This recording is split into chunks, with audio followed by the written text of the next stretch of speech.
Last lecture complete किया था lipid के स्ट्रक्चर को देखते हुए। जो मोस्ट अबंडेंट लिपिड स्ट्रक्चर है that is phospholipid in plasma membrane. Okay, we are discussing on the about the plasma membrane and we know that there is maximum composition of proteins and lipid. Clear? तो हम लोगों ने different type के proteins देख लिए on the basis of structural, orientation, extraction, functional, receptor हैं, enzymatic हैं, ये सारी चीज़ें देखे। फिर हम लोग नेक्स्ट देखें लिपिड्स। लिपिड्स को ही कंटिन्यू करते हुए, क्योंकि हमने क्या देखा है जो टाइप्स ऑफ लिपिड है उसमें देखा था फॉस्फोलिपिड, ग्लाइकोलिपिड एंड स्टेरॉल। तो उसको हम लोग आज कंप्लीट करेंगे। ओके बच्चों, the some important points again. Membrane lipids are amphipathic. Amphipathic means जो मैंने हाइड्रोफोबिक एंड हाइड्रोफिलिक दोनों कैरेक्टरिस्टिक्स मेम्ब्रेन लिपिड के पास है। इट मीन्स कि वो हाइड्रोफोबिक भी शो कर रही हैं एंड हाइड्रोफिलिक कैरेक्टरिस्टिक भी शो कर रही है। दो एंड है उनके पास, एक पोलर है हेड है एंड नॉन पोलर टेल है। क्लियर? तो that is related to two ends, hydrophilic and hydrophobic. You know that water loving, water repelling या fear from water, most of which spontaneously form from bilayer. Bilayer के formation में ये सारी चीज़ें आ रही हैं, बन रही हैं कहाँ से? प्रोटोप्लाज्मिक एक्टिविटी से, और वो फिर इक्वली डिस्ट्रीब्यूटेड होता है। इस पे भी रिलेटेड हम लोग लास्ट में देखेंगे जब फ्लूइडिटी ऑफ प्लाज्मा मेम्ब्रेन देखेंगे। More than 50% of the mass of most membrane is lipid. Clear? Phospholipids are the most abundant among the all lipids, 14 to 24 carbon. इनका जो चेन है फैटी एसिड का चेन है उससे रिलेटेड है ये data.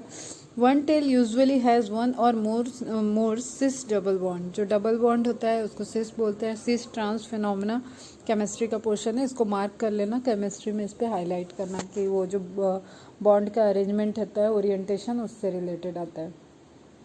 Phospholipids are most common lipids in the cell membrane.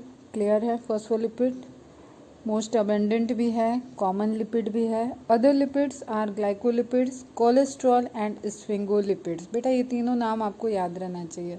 Phospholipid के साथ साथ ग्लाइकोलिपिड, कोलेस्ट्रॉल एंड कोलेस्ट्रॉल को ही बोलते हैं स्फिंगोलिपिड, एक डेरिवेटिव है। ठीक है, जैसे जैसे डेरिवेटिव ग्रुप्स बदलते जाते हैं उसके अकॉर्डिंग नेम चेंज हो जाता है।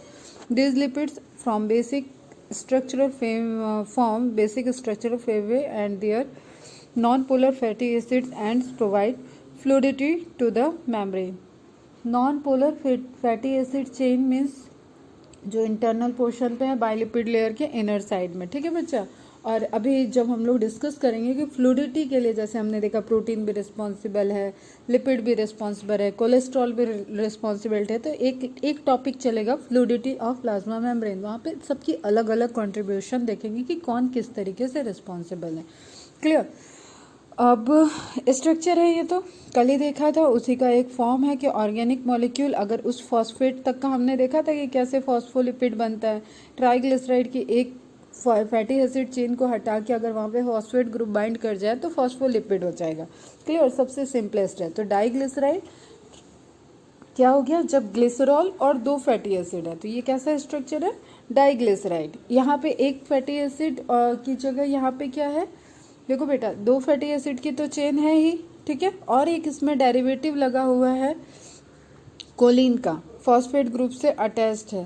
ठीक, तो पोलर हेड कोलिन ऐड हो गया है। ठीक है, एक जस्ट डेरिवेटिव टाइप का है। यहाँ पे टेल को समझो, टेल है नीचे के साइड में और हेड है अपर साइड में। हेड वाला पोर्शन हाइड्रोफिलिक होगा, पोलर एंड होगा, एंड टेल वाला पोर्शन हाइड्रोफोबिक होगा। क्या रिक्वायरमेंट पड़ी इसकी लिपिड लेयर की, उससे तुम ये समझ सकते हो। अगर देखो ये एक लेयर है, अगर ये डायरेक्ट एयर से कांटेक्ट करती तो doesn't matter, hydrophobic tell open रह सकती थी, बट इसको इंटरैक्ट अगर वाटर से ही करना है तो इसको सेफ रखना होगा। क्लियर बच्चा? इसलिए जो एक्चुअल ओरिजिनल जो ऑर्गेनाइजेशन है लेयर का प्लाज्मा मेम्ब्रेन का, that is bilipid layer. Clear बच्चा? Membrane phospholipid form a bilayer. ठीक, ताकि वाटर देखो एक्स्ट्रा सेलुलर भी है, इंट्रा सेलुलर भी है, पहले भी बताया, जस्ट फिगर बेस्ड एक रफ फिगर भी ड्रॉ करोगे तो तुम्हें कॉन्सेप्ट का ध्यान रहेगा, हाइड्रोफोबिक, हाइड्रोफिलिक, और कैसे हमने तो ये हेड के अंदर क्या क्या है वो तक तुम लोगों ने पढ़ लिया। Glycerol, phosphate, fatty acid, long chain of hydrocarbon, saturated, unsaturated, poly unsaturated, ये सब कुछ देख लिया बेटा, है ना। टिल्टेड कैसे होती है ये भी देखा है हमने, तो उस पर बस फोकस रहना है, ठीक। ये भी वही स्ट्रक्चर है, polar hydrophobic end polar hydrophobic end, बीच में क्या है, non polar polar hydrophilic, polar hydrophilic end center में नॉन पोलर हाइड्रोफोबिक। क्लियर है बच्चा। आउटवर्ड डायरेक्शन में क्या रहेगा, हाइड्रोफोबिक, एंड सेंटर में इनवर्ड डायरेक्शन में क्या रहेगा, फैटी एसिड की टेल, जो कि नॉन पोलर होगी, जिसका नेचर रहेगा नॉन पोलैरिटी को शो करना।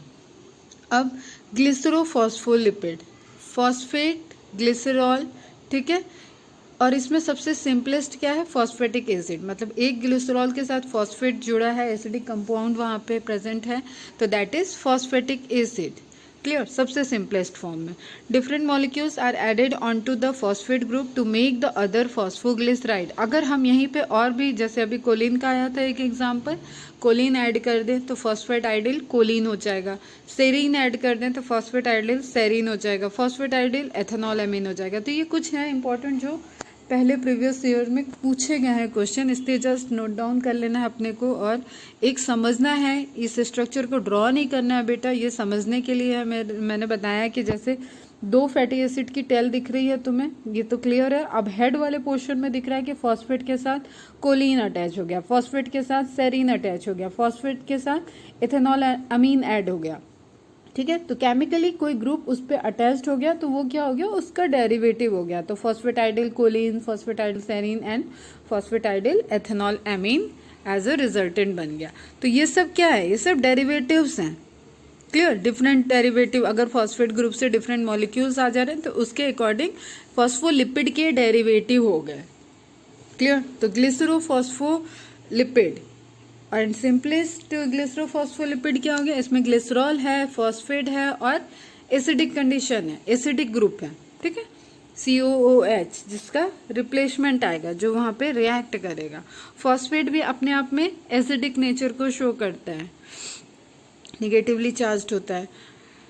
कल लास्ट लेक्चर में मैंने बताया था कि कोई भी चीज जो शेप ले रही है हमारे यूनिवर्स में, अगर नेचुरली अकरेंट चीज देखोगे तो वो राउंड शेप लेना प्रेफर करती है, एनर्जी को फेवर करता है ये शेप। जैसे पानी की बूंद का शेप देख लो तुम, ठीक है, कोई भी लिक्विड उसका शेप देखो तो उसने ऑटोमेटिकली राउंड में अपने को कन्वर्ट करने का वो अटेन करना चाहेगा राउंड शेप, क्योंकि वो मोर एनर्जेटिकली फेवर्ड स्ट्रक्चर होता है। क्लियर, और एडेरेंस के लिए भी कैसे होता है ना कि फ्रीली अगर कुछ मूव करना चाह रहा है तो वो भी राउंड स्ट्रक्चर को प्रेफर करता है।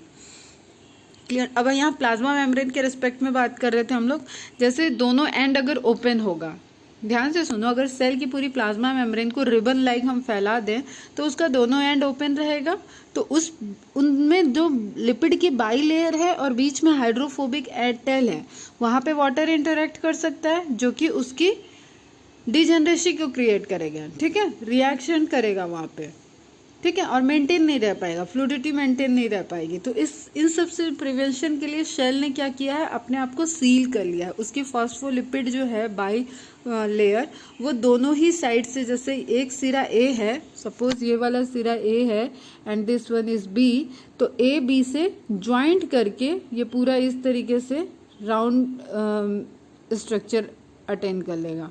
क्लियर, इससे क्या होगा कि कहीं पे भी ओपन एंड नहीं मिलेगा, और जो ये लिपिड की बाई लेयर में तुम लिपिड देख रहे हो अरेंज्ड, ये बहुत कॉम्पैक्टली अरेंज्ड होते हैं। फ्लूइडिटी है नो डाउट, रिजिडिटी नहीं है, फ्लूइडिटी है, बट स्टिल ये इतने कॉम्पैक्टली अरेंज्ड होते हैं कि इनसे वाटर लीक करके इंट्रासेलुलर एक्स्ट्रा सेलुलर मैट्रिक्स से लीक करके हाइड्रोफोबिक टेल की तरफ न जा पाए। तो ये एक सील्ड स्ट्रक्चर होता है। क्लियर बच्चा, सम अदर इंपॉर्टेंट फीचर्स देख लेते हैं। Important features of lipid bilayer, self assembly driven by hydrophobic interaction. जो असेंबली है, जो ये क्लोजनेस है, ठीक है, इनके आसपास, वो किस वजह से? Hydrophobic interaction. यहाँ पे इस तरीके से क्लोज पैकिंग ताकि ये वाटर लीकेज को प्रिवेंट कर पाए। अब ये क्यों होगा बेटा? इसको अगर जनरल अपन एक डेली रूटीन के एग्जाम्पल से समझना चाहें और माइंड में सेट करना चाहें तो जिसको इस तरीके से समझो कि यहाँ पे फोबिया वर्ड आया है। अब जस्ट अगर तुम 5 फ्रेंड जा रहे हो और एक दूसरे में एक अलग सा गुरूर टाइप का एक एटीट्यूड है, ठीक ठीक, कॉमन एटीट्यूड अलग अलग है तुम लोगों का, अलग अलग सेपरेट एटीट्यूड है, बट जब कोई कॉमन ऐसा सिचुएशन आ जाएगा तब तो पांचों अपना अलग अलग एटीट्यूड में घूम रहे हो, फिर रहे हो। लेकिन जस्ट सपोज कि कहाँ पे भेज दो तुम लोग को, बताओ, सफारी में भेज देती हूँ और सामने एक शेर आ गया। अब वो शेर आया तो या तो तुम अलग अलग डायरेक्शन में भाग जाओगे, ठीक, जो सेफ होगा वो भाग जाएगा। अगर बहुत अच्छी थोड़ी दोस्ती होगी तो पांचों एक साथ जुटोगे, ठीक। तो 5 फियर क्या करता है? क्लोज लाता है, ह्यूमन नेचर भी है। जैसे घर वर में भी देखो कि हम किसी चीज से डरे, वैसे तो हम मम्मी पापा से बहुत बोलेंगे, 4-5 भाई बहन हैं अगर घर में तो बहुत अपना अपना करते रहेंगे, लेकिन चारों को अगर किसी चीज से डर लगेगा तो वो मम्मी पापा के क्लोज जाके छुपेंगे। कोई हम हॉरर सीरियल देखते हैं तो हमें देखने का भी मन होता है, मूवी देखते देखने का भी मन होता है, लेकिन हम क्लोज आ जाते हैं, कोई रहे किसी के प्रेजेंस में ही हम देखेंगे। ऐसा सिचुएशन फील किया होगा तुम सबने, बच्चे हो अभी तो सबने जरूर कहीं ना कहीं फील किया होगा। तो डर क्या करता है? डर क्लोजनेस लाता है, क्लियर। जिस चीज से डर है बस उससे हम दूर जाते हैं, आपस में हम क्लोज आते हैं। तो सिमिलरली अगर लिपिड मॉलिक्यूल बहुत कॉम्पैक्टली अरेंज्ड है, बहुत क्लोजली पैक्ड है, तो इसके लिए रिस्पॉन्सिबल क्या है? वो डर वाला सिरा। इस तरीके से इस चीज को याद रखना है। तो डर वाला सिरा इसका क्या है? डर वाला एंगल कहाँ है? कहाँ है? नॉन पोलर टेल की तरह। पोलर हेड तो हाइड्रोफिलिक है, हाइड्रोफोबिक डर कौन रहा है? टेल। तो टेल की वजह से ये क्या होते हैं? क्लोजली पैक्ड होते हैं, क्लियर है। Ability to fuse and extend, इनकी जो एबिलिटी है फ्यूज होने की, एक्सटेंड होने की, ये पहले भी आ चुका है। This property form a basis of exocytosis and endocytosis, fusion of egg and sperm cell. देखो कल के लेक्चर में एडेरेंस का और रिकॉग्निशन का तुम लोग पूछ रहे थे, ठीक है। एडेरेंस का एक बहुत बेस्ट एग्जांपल है। अगर एग और स्पर्म आपस में फ्यूज नहीं करेंगे, रिप्रोडक्शन में जो फर्टिलाइजेशन वाला स्टेप है जहाँ पे फ्यूजन ऑफ गैमेट हो रहा है, अगर वो फ्यूज नहीं करेंगे तो जाइगोट डेवलप नहीं होगा कभी भी, क्लियर। तो उस फ्यूजन के लिए कौन रिस्पॉन्सिबल है? उन फ्यूजन के लिए एडेरेंस रिस्पॉन्सिबल है, प्लाज्मा मेम्ब्रेन की एडेरेंस प्रॉपर्टी, क्लियर। तो कल पूछा था तुम लोगों ने, एक बेस्ट एग्जाम्पल उसका ये भी है।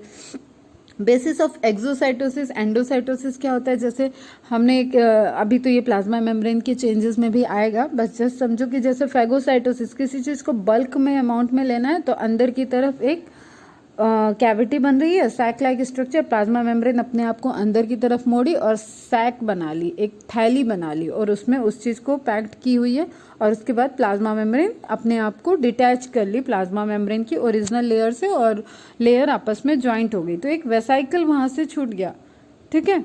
एक कैविटी बनी, एक वेसाइकल जिसके अंदर फूड पार्टिकल है, जस्ट सपोज। अब इसी तरीके से कुछ गार्बेज मटेरियल है, कुछ या तो कोई टारगेट मटेरियल ऐसा जिसको सेल के बाहर भेजना है और वो कहीं और जाएगा, क्लियर। जैसे सपोज हेपेटोसाइट सेल है, वो बाइल को सिक्रेट कर रही है, तो बाइल बना रही है तो वो अपने अंदर नहीं रखेगा ना, सेल बना के बाहर भेज रहा है, तो उस प्रोडक्शन में क्या हो रहा है? वो रिलीज कर रहा है, क्लियर। तो रिलीज कर रहा है तो वो प्रोडक्टिव चीज है। अब जस्ट सपोज इंट्रासेलुलर एक्टिविटी से मेटाबॉलिक वेस्टेज सिक्रीट हुए, मेटाबॉलिक वेस्टेज फॉर्म हुए हैं, जैसे अमोनिया यूरिया के फॉर्म में होता है, ठीक है, फिर वो एक्सक्रीटरी मटेरियल में जाता है। तो उसी तरीके से सपोज हर एक सेल का अपना एक वेस्ट प्रोडक्ट है, वो वेस्ट प्रोडक्ट वेसाइकल के फॉर्म में आया और प्लाज्मा मेम्ब्रेन पे फ्यूज हुआ, फिर उसकी मेम्ब्रेन प्लाज्मा मेम्ब्रेन की मेम्ब्रेन से जुड़ गई और वो वेस्ट मटेरियल पूरा का पूरा बाहर रिलीज कर दिया और वो मेम्ब्रेन प्लाज्मा मेम्ब्रेन में डिफ्यूज हो गई। समझ में आया बच्चा? तो एक में क्या देखे हमने? प्लाज्मा मेम्ब्रेन का पोर्शन टूट के वेसाइकल का बना रहा था। सेकंड ऑप्शन में हमने क्या देखा? प्लाज्मा मेम्ब्रेन में एक वेसाइकल जाके जुड़ रही थी और उसके अंदर का कंटेंट वो रिलीज कर दी बाहर एक्स्ट्रा सेलुलर मटेरियल में, मैट्रिक्स में, और उसने क्या किया? अपनी मेम्ब्रेन को फ्यूज कर दिया प्लाज्मा मेम्ब्रेन के साथ। तो प्लाज्मा मेम्ब्रेन का एक बड़ा प्यारा सा प्रॉपर्टी है कि वो एक्सटेंड कर सकती है, फ्यूज कर सकती है, ठीक है, रिपेयर कर सकती है अपने को। तो एक्सोसाइटोसिस जो बाहर की तरफ रिलीज हुआ दैट इज एक्सोसाइटोसिस। एंडोसाइटोसिस जो अंदर की तरफ हो गया रिलीज, वो एंडोसाइटोसिस। क्लियर है बेटा? ठीक, ये सब आएंगी चीजें अपने। अभी अपन लोग बहुत बेसिक्स पूरे मतलब इसमें 10-12 चैप्टर के बेस यहाँ पे पढ़ रहे हो बच्चे आप लोग। तो ये बार बार रिपीटेडली आता रहेगा, लेकिन अपने को बेसिक फंडामेंटल एकदम क्लियर होना चाहिए।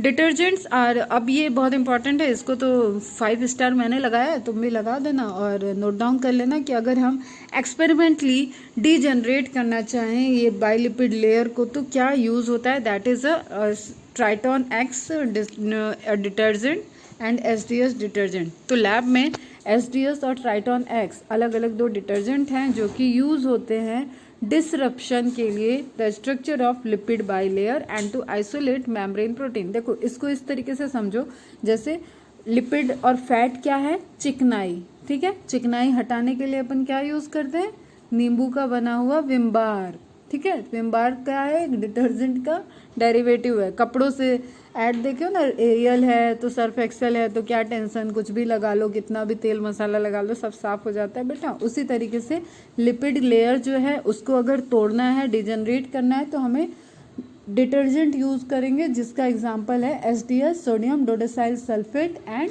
ट्रिटॉन एक्स। क्लियर? बस इसको नोट डाउन कर लेना और ये जो मैंने एक एग्जाम्पल देके समझाया उस चीज को माइंड में रखना है। लिपिड बाइलेयर का नेचर क्या है और उस पर एक्ट कैसे करेगा, कोई डिटर्जेंट करेगा और उसको तोड़ेगा। क्लियर है बच्चा? टू आइसोलेट मेम्ब्रेन प्रोटीन, और लिपिड से प्रोटीन को अलग कर लेंगे हम, ये भी पॉइंट है एक उसमें। अब फॉस्फोलिपिड हो गए, फॉस्फोलिपिड के डेरिवेटिव हो गए बेटा। ये सारे एग्जाम्पल मेरे को चाहिए, मैं पेपर बना रही हूँ, बना दिया है मतलब, और उसमें मैंने कुछ एग्जाम्पल को साइंटिस्ट के नेम भी याद डाल दिए हैं। तो प्लीज़ सब कुछ पढ़ लेना अच्छे से जो मैंने पढ़ाया हुआ है, लिविंग वर्ड से बेसिक क्या होती है, की क्या है, सिस्टमैटिक क्या है, फाइलोजेनेटिक्स क्या है, किस साइंटिस्ट ने सेल थ्योरी दी है, किसने डिराइव की है, किसने प्रपोज किया था। क्लियर? और सेल थ्योरी क्या कहती है, किसने कौन सा एक्सपेरिमेंट कराया था, कैसे प्रूफ हुआ था, ठीक। प्लाज्मा मेम्ब्रेन यूकैरियोटिक प्रोकैरियोटिक के डिफरेंसेस क्या हैं, वो जनरल डिफरेंस नहीं, कुछ ऐसे लिंक्ड वाले डिफरेंस आएंगे। राइबोसोम्स क्या होते हैं, टेक बच्चा इस चीज़ों को रिवाइज कर लेना। ग्राम स्टेनिंग कैसे होती है, स्टेन क्या क्या यूज़ हो रहे हैं, साइंटिस्ट कौन है, क्लियर, उसमें फीचर क्या है, लेयर कौन सी है, कौन सी थिक लेयर होती है, कौन सी मोर एबंडेंट प्रेजेंट होती है ग्राम पॉजिटिव में, कौन स्टेन लेता है कौन नहीं। इस तरीके से जितने क्वेश्चन मैंने पढ़ाते वक्त बताया ना कि ये इंपॉर्टेंट हो सकते हैं, इंपॉर्टेंट उसी में देखो अभी मैंने जनरल में ही इतना सारा बोल दिया, इसी तरीके से दोनों चैप्टर से मिला के 40 क्वेश्चन मैंने बना दिया। और आई होप कि आप सब बहुत अच्छा परफॉर्म करोगे। तो जस्ट रॉकेट, ठीक, पहला एग्जाम दे रहे हो एकदम बढ़िया से देना। ये क्लियर था क्या चल रहा था। लिपिड बाइलेयर, एसडीएस हो गया। ग्लाइकोलिपिड, अब हम डिफरेंट एक टाइप का लिपिड आ गया, that is glycolipid. Glyco means carbohydrate, बच्चा तो मेरे सब जान रहे हैं। ग्लाइको मीन्स शुगर, ठीक, ग्लूकोज, शुगर मॉलिक्यूल अटैच्ड है लिपिड मॉलिक्यूल से, तो वो क्या बन जाएगा, ग्लाइकोलिपिड। क्लियर बच्चा? और ये कोई बहुत बड़े बड़े कार्बोहाइड्रेट नहीं होंगे, ये क्या होंगे, ओलिगोसैकेराइड। ओलिगोसैकेराइड क्या होते हैं, जिसमें शुगर मॉलिक्यूल 2 to 9 नंबर हो, less than 10, more than 2। Clear बच्चा? तो ग्लाइकोलिपिड्स एक टाइप के हो गए, carbohydrate attach to lipid by way of beta glycosidic bond. अब देखो फैटी एसिड के साइड जब ग्लिसरॉल अटैच हुआ था तो एस्टर बॉन्ड बनाया था। अमाइनो एसिड जब आपस में अटैच्ड होते हैं तो पेप्टाइड बॉन्ड बनाते हैं। कार्बोहाइड्रेट जब अटैच्ड होते हैं तो वो ग्लाइकोसिडिक लिंकेज करते हैं। तो इस तरीके से लिंकेज वगैरह अभी बायोमोलिक्यूल पोर्शन में आएगा। यहाँ पे हमको बस नाम जो आ रहा है उसको समझते हुए पढ़ते जाना है अच्छे बच्चों की तरह। यूजुअली स्फिंगोसिन डेरिवेटिव, स्फिंगोसिन के डेरिवेटिव होते हैं। अब इनके स्ट्रक्चर और बहुत सी चीज़ें यहाँ पे बहुत इंपॉर्टेंट नहीं है, जस्ट नोट डाउन कर लेना। 2 डेरिवेटिव मोस्ट इंपॉर्टेंट है, एक है सेरेब्रोसाइड, एक है गैंग्लियोसाइड। क्लियर? सेरेब्रोसाइड के 2 एग्जाम्पल पूछे जाते हैं, गैलेक्टोसेरेब्रोसाइड, ग्लूकोसेरेब्रोसाइड। अब जब मैं गैलेक्टोज पढ़ा दूंगी, ग्लूकोज पढ़ा दूंगी तो ये सब तो बहुत आपको इजी रहेगा। यहाँ पे हमें एक नोट्स की तरह ये नोट डाउन करना है, क्योंकि this is a type of glycolipid present in plasma membrane, mostly present in, मतलब और भी होते हैं लेकिन ये मोस्टली सबसे ज़्यादा अमाउंट में यही प्रेजेंट होते हैं। मोर कॉम्प्लेक्स ग्लाइकोलिपिड, इसमें क्वेश्चन आता है कि गैंग्लियोसाइड जो है that is most complex glycolipid है, एंड इसमें भी sialic acid present in animal cell. ये इंपॉर्टेंट पोर्शन है बेटा। यहाँ पे एनिमल सेल मैंने लिखा नहीं है, तुम लोग नोट डाउन कर लेना ब्रैकेट में। Contain sialic acid and sialic presence of sialic acid is characteristic of animal cell. Clear बेटा? What is sialic acid? An acidic carbohydrate and acetyl neuraminic acid having negative charge. ठीक, बस इतना ये note कर लेना। न्यूरेमिक acid पहले भी पढ़ाया था, अब ये न्यूरेमिक एसिड आ गया। टिकोइक एसिड सुन चुके हो तुम लोग। तो इस तरीके से चीज़ें आती रहेंगी, पढ़ते रहे। बट सैलिक एसिड इंपॉर्टेंट है, नोट कर लेना। एक कॉम्प्लेक्स ग्लाइकोलिपिड है जो कि N acetyl neuraminic acid form करता है। ठीक है, उसका यूनिट है, एन नेगेटिव चार्ज होता है।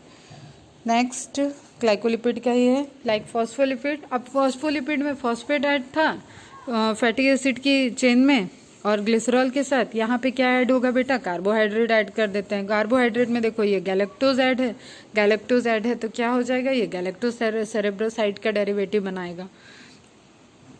एक एक वर्ड को समझोगे, कुछ भी रटना नहीं है। Like phospholipid, these compounds are composed of a hydrophobic region. Same fatty acid की लॉन्ग चेन होगी, हाइड्रोकार्बन की, ठीक है। टेल होगा जो कि क्या होगा? नॉन पोलर, ठीक है। और एक पोलर रीजन हो जाएगा head, which however contains one or more sugar residues and no phosphate. Phosphate होता तो फॉस्फोलिपिड हो जाता। ग्लूकोज है, ग्लूकोज मतलब हम जनरल बोल रहे हैं, शुगर प्रेजेंट है तो क्या हो जाएगा ये बेटा? ग्लाइकोलिपिड। क्लियर? और सिंपल ग्लाइकोलिपिड अगेन तीन फैटी एसिड ज्वाइन करके रखे होंगे तो एक को रिप्लेस करके गैलेक्टोज यहाँ पे पॉइंट किया हुआ है। गैलेक्टोज का एग्जांपल दिया हुआ है। Galactose is a type of monosaccharide, simple sugar होती है। क्लियर? गैलेक्टोज बाइंड की तो ये क्या हो गई? Simple glycolipid. और हाइड्रोकार्बन चेन, ये जो जिगजैग दिख रहा है आयुपैक नेम में, इसकी लेबलिंग वगैरह सीखोगे। जहाँ जहाँ पे टर्न है वो पोजीशन कार्बन को शो करती है। तो नंबर ऑफ कार्बन आ जाता है 1 2 3 4 5 6 7 8 9 10 11 12 13 14 15 16 17 18। ठीक, ऊपर वाला जो है वो 18 कार्बन की चेन है। अब नेक्स्ट है एस्टेरॉल। एस्टेरॉल मतलब जो कोलेस्ट्रॉल बहुत ऐड वगैरह में सुने होगे। तो it is a type of non polar lipid. ठीक है, example of non polar lipid है। जस्ट एस्टेरॉल को समझने के लिए बेटा एक ऐसा समझो कि इसके पास कोई हाइड्रोकार्बन की बहुत बड़ी चेन नहीं होती है। एस्टेरॉल सिंपल ऐसे लिपिड हैं, ऐसे डेरिवेटिव हैं जिनके पास एक 4 रिंग मॉलिक्यूल स्ट्रक्चर होता है, and that structure is very important for their nature, their behaviour. ठीक है, इनको बाकी लिपिड से ये अलग करता है। तो cholesterol is most abundant sterol. Cholesterol is a type of sterol in animal cell membrane. Phytosterol, cholesterol animal cell. Phytosterol, phyto means plant, esterol means esterol. It is a type of non-polar lipid. Clear? Phytosterol present है, it means कि plant cell membrane की बात हो रही है। Ergosterol present है, eukaryotic micro organism की बात हो रही है। माइक्रो ऑर्गेनिज्म भी यूकैरियोटिक होते हैं, पता है तुम लोगों को ये बात। स्टेरॉल्स क्या हैं? इसके लिए last line, are non polar lipid molecule. Non polar lipid molecule, it means कि इनके पास कोई पोलर हेड नहीं होगा। Not having long fatty acid chain and always have 4 ring molecules. ठीक, and 4 ring molecules is online lecture में होते तो 3 बार बुलवाती मैं।